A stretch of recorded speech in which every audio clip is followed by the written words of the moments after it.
Genesis is a luxurious brand that's from South Korea. They launched back in 2015 and they've sold a lot of cars. In fact, they're coming to the UK as well. They're already in Switzerland and I think they're going to Munich next. And if you're in London, they've also got a store in Westfield, Shepherd's Bush. So you can check them out there if you want to experience what the car's all about yourself.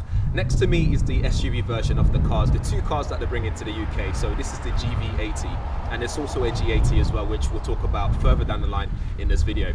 As always on this channel, we're going to be talking about the tech inside and outside of this car. There's a lot of tech packed into this big beast of a car. As you can see, that big grille next to me.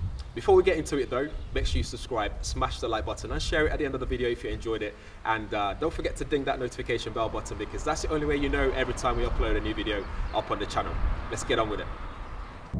This is the GV80 and this is the SUV version of the two cars that Genesis is bringing to the UK. So we have the G80, which is the saloon car, and we've been driving the GV80 because I just wanted to experience what luxury is all about in Genesis vision. So when you look around the car itself, the design is very bold. It's distinctive. When you look at the grille, you've got those G-matrix grille. You know, the design it resembles the crest inside on the actual Genesis logo, which you see around the car, and it just looks distinctive with the quad lights as well, the parabolic lines.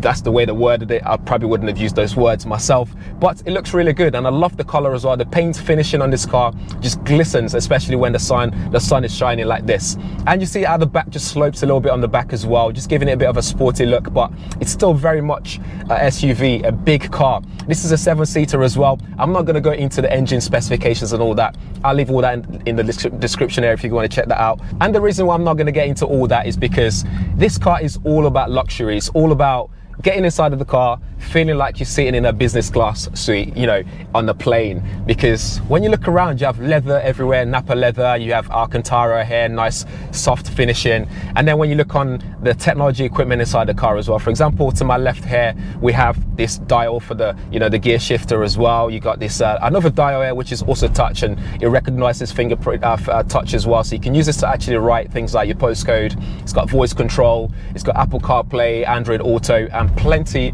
of safety equipment. But here we've got this large display that allows you to see everything. For example, if I just tap to my right here to control the seats, which you can control in many ways, by the way, it automatically loads up on here with what I'm touching, so it's touch sensitive as well, so I know exactly what I'm pressing, so I'm not distracted by me trying to adjust my seat while I'm driving, although you probably shouldn't be doing that anyway. But we also have heads-up display, which is also AR, so augmented reality, so it gives you this sort of 3D effect, and it's very sharp. You can also adjust or change the information that's actually displayed on there as well. The instrument cluster is also dynamic, so you can change all the information on there to suit your needs. And this has blind spot system, so it's extra as well, something quite clever. So when you indicate left or right, the speedometer on the left changes to a camera system, so you can actually see what's next to you. And if you indicate right, the right side with the rev counter, that changes as well, which is quite clever. I've not seen that in the car before. This is the first time I'm seeing that done inside of the car, which is quite clever, like I said. Again, here we've got more touchscreen for your climate control system, so we've got a mixture of rotary dials and touchscreen, touch display, and they're very responsive. There's no problems there at all. So when I'm driving, I'm not punching their way trying to control things and getting distracted, which is very clever. You've got plenty of cubby holes here, like spaces to put things, cup holders or bottle holders, for example. And you've got plenty of ports as well. You've got Qi wireless charging up front, 2 USB ports. On the back, there's more USB ports as well for the passengers, and a full European plug as well. I'm hoping that when this just goes live in the UK, that will be a 3-pin plug. Otherwise, I would need an adapter for that one as well. Talking about the safety options, you have things like adaptive cruise control to add to that premium level as well. Inside of here, we have active noise cancellation, so you can't really hear what's going on outside of the car. So it's nice and quiet, and you can even put on some relaxation music and stuff like that. I don't know why you do that while you're driving, but that's available there for you. You got Lexicon sound system in here, so there's I think 14 or 18 speakers in here. That's a lot, and it gives you a really good level of sound quality as well. It sounds fantastic. You can adjust things like the mid-range, the sub-level. You can change all those things that you would in any car, and that's the level of premium you'd expect when you're paying that sort of price point for this sort of car. And when you put this car in this category of the cars that you'd compare this to, like even the Bentleys and Rolls Royce, this is up there and is more than half of the price that you pay for those cars. So that's a bonus for sure. More on the tech. So we have adaptive cruise control, we have front collision warning, we have lane departure warning, lane keep. There's a level 2 autonomous driving system in here. This would even tell you when someone in front of you is stationary. So when you're stationary in the traffic, this will tell you when the person in front of you have moved on as well. So for example, you might be having a conversation with someone that's next to you, not keeping your eyes on the road whilst in traffic, but as soon as they move off, it alerts you so you can, get a move on and you don't keep everyone else waiting in traffic as well, which is quite clever. It's a cool thing to have. The seats can be adjusted in so many different ways to make yourself as comfortable as possible. And I also like they've got these 2 buttons on the passenger side, so I'll be able to adjust these seats if it's annoying me or I need to allow the person behind me to stretch their legs or something. I can just move that forwards and backwards without having to get out of the car. That's an added bonus that I'm not going to say no to as well. Of course, this is fully touchscreen as well, and it's very responsive, so you can easily just control it using your fingers. You can use voice as well to control certain things in the car, and you've got this massive touch area and a rotary dial here that you can also use to navigate the system inside of the car. One thing I want to talk about this car as well is the purchase process, which they spoke to us about.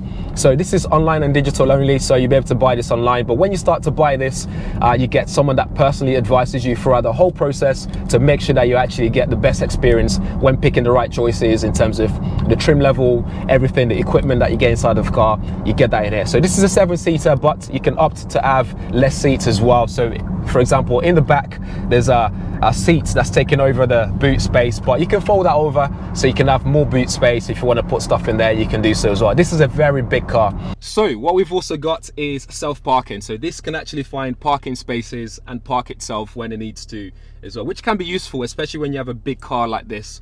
It might be useful to help you move out parking spaces or just find parking spaces in general. So we're going to put that to test and see how that works as well. So we have to drive forward slowly below 12 miles per hour. To activate this, there's a button here that you have to press and hold. It's a parking button, and that activates the system. So what we'll do right now is we're going to drive forward very slowly and see if we can find a parking space. There we go.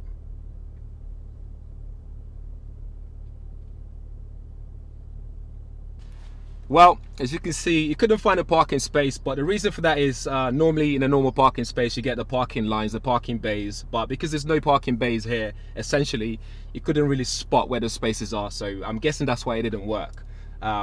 But yeah, maybe we'll get an opportunity to try that again in a public space. So the reason why that didn't work, like I was saying, is because there was no bay markings and stuff. But one thing we can show though is using the key to actually move the car from a parking space when you get a situation where it might be too tight to get in the car yourself. So this would be useful for that. So to do that, we need to have the car locked first, and then we can press and hold to start the engine. So the engine started. And then there's a button on there to go forwards or backwards. In this case, we want to move back to come out the bay. So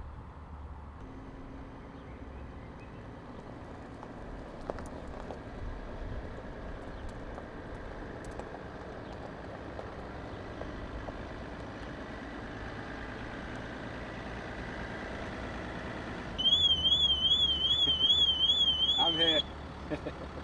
There we go.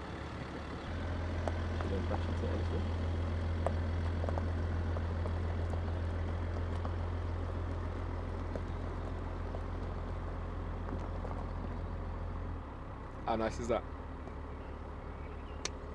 The story continues in the G80 as well. As you can see, there's plenty of luxury in here as well.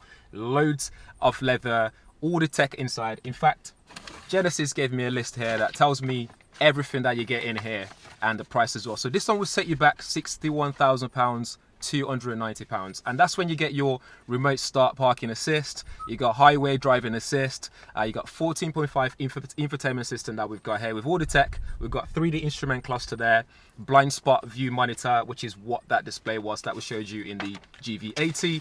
The list goes on.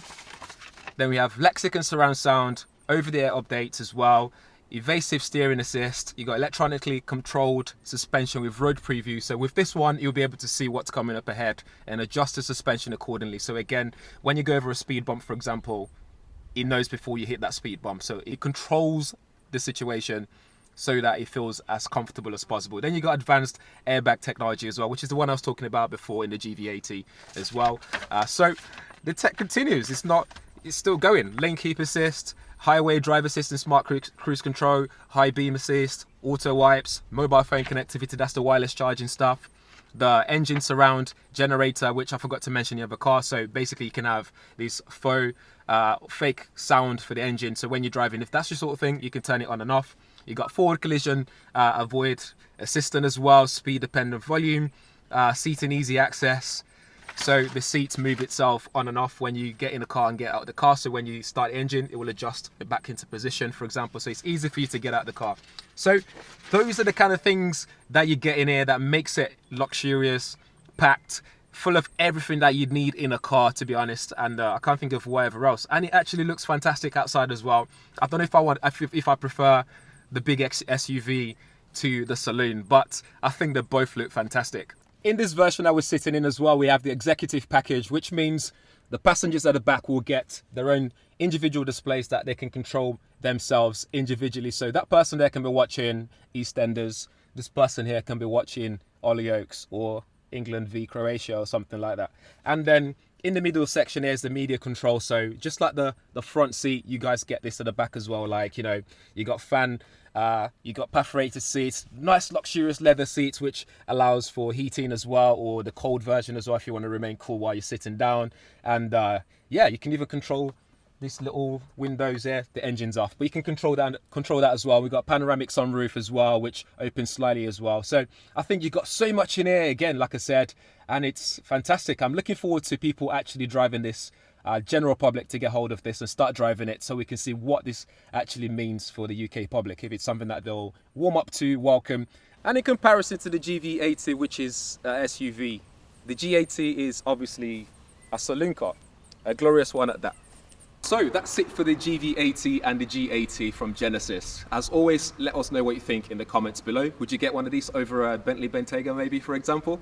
Let us know in the comments. And as always, all relevant links will be in the description area as well, so you can do your own further research into these cars. In the meantime, as always, smash the like button, share it if you've enjoyed it, and don't forget the bell notification as well. Thanks for watching. Catch you in the next one.